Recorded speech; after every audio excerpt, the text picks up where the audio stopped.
16ပေခန့်မြင့်ပါတယ်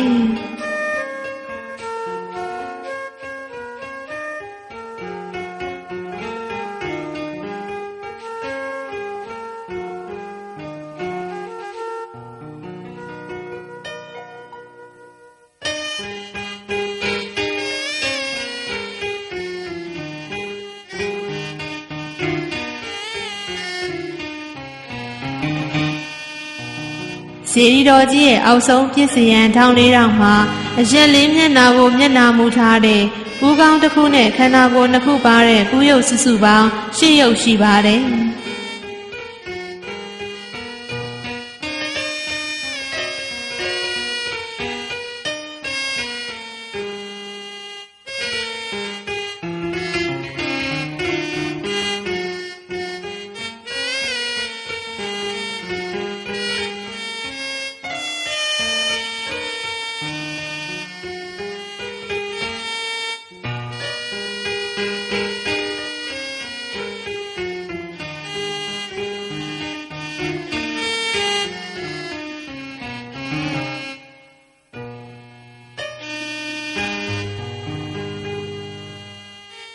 ဒုတိယမှစတုထအထိပြည့်စရာ3စင်းရဲ့တောင်များမှာဇေဒီငယ်တဆူစီရှိပါတယ်။ပြည့်စရာအဆင့်မုတ်တကယ်များကိုအနုစိတ်ကြောက်စစ်လက်ရာများနဲ့ပြောင်မြောက်စွာထုစစ်ထားပြီးမုတ်ပေါက်များကိုကြောက်စစ်ကြဘူးများနဲ့ပိတ်ထားပါတယ်။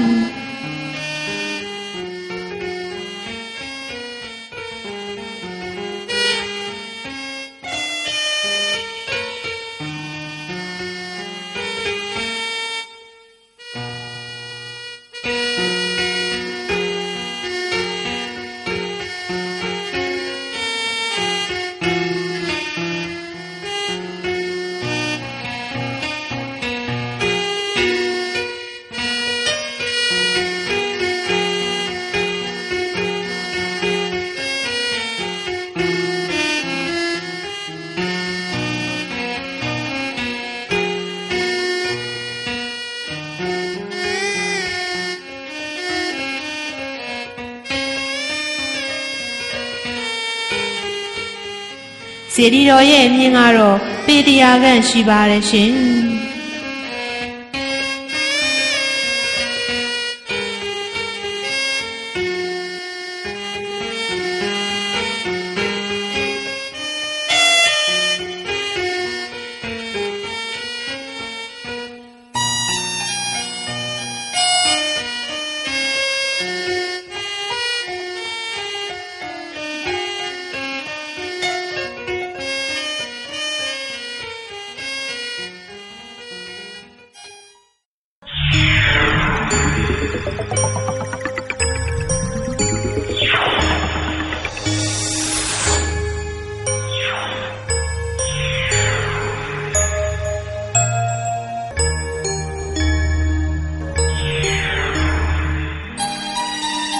ရခိုင်လူမျိုးတွေဟာဗုဒ္ဓတရားတော်ရဲ့အနှစ်သာရဖြစ်တဲ့38ဖြာမင်္ဂလာတရားတော်ကိုမျိုးရိုးစင်ဆက်အောင်မြင်စွာဆောင်ထိန်ခြင်းထိန်မဲ့ဖြစ်နေ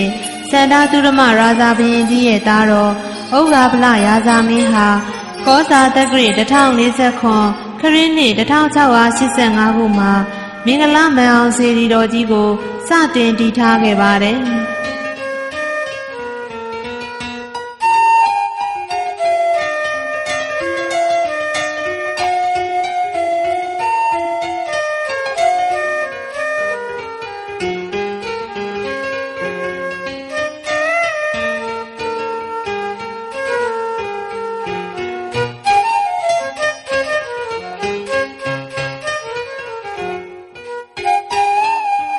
စေတီတော်ကြီးမပြီးခင်မှာပဲ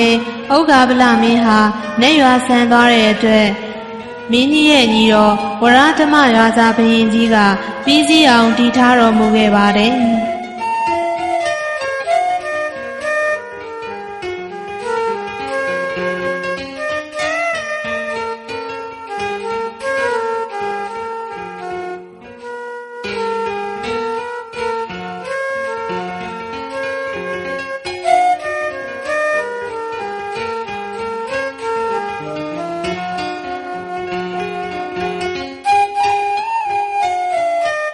စ စေတီတော်ကြီးရဲ့ပုံသဏ္ဍာန်မှာလုံးပိတ်တူးကျွန်းပုံဖြစ်ပြီးကြောက်သားကြောက်တုံးများကိုအသုံးပြုတည်ဆောက်ထားပါတယ်။စေတီတော်ကြီးအောက်ခြေတစ်ဖက်စီးရဲ့အတိုင်းအတာမှာ35ပေဖြစ်ပြီးအမြင့်80ပေခန့်ရှိပါတယ်။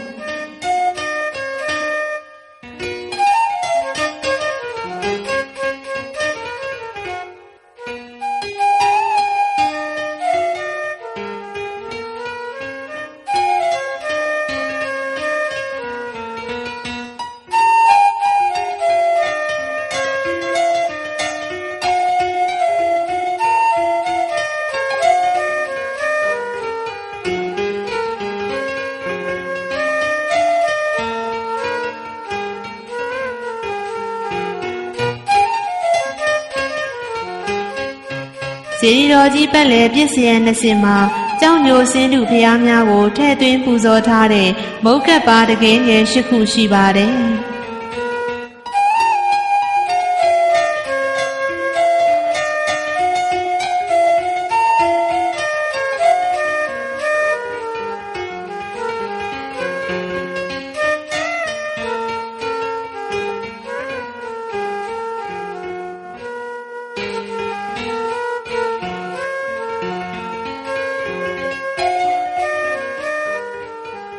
ပြိုပြက်သွားတဲ့မုတ်ကတ်တကယ်ငယ်တွေရဲ့ကြောက်စစ်လက်ရာပိုင်းစာတွေကိုစေတီတော်ကြီးရဲ့ရင်မြင်တဝိုက်မှာတွေ့မြင်လေ့လာနိုင်ကြမှာဖြစ်ပါတယ်။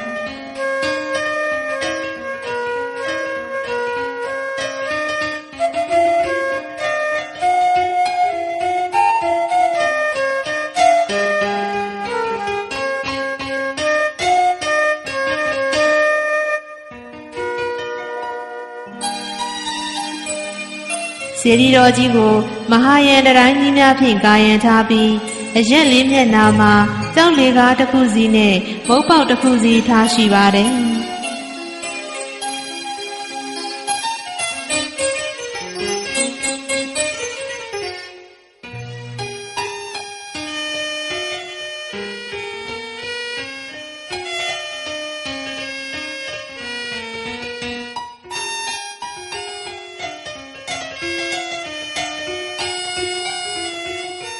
စေတီတော်ကြီးရဲ့အရှိတ်ရှိတိမ်တော်ကြီးထဲမှာရန်အောင်မြင်ဖျားလို့ခေါ်တဲ့မြောက်ဦးခေတ်ကြောက်ဖျားဆင်းတုတဆူကို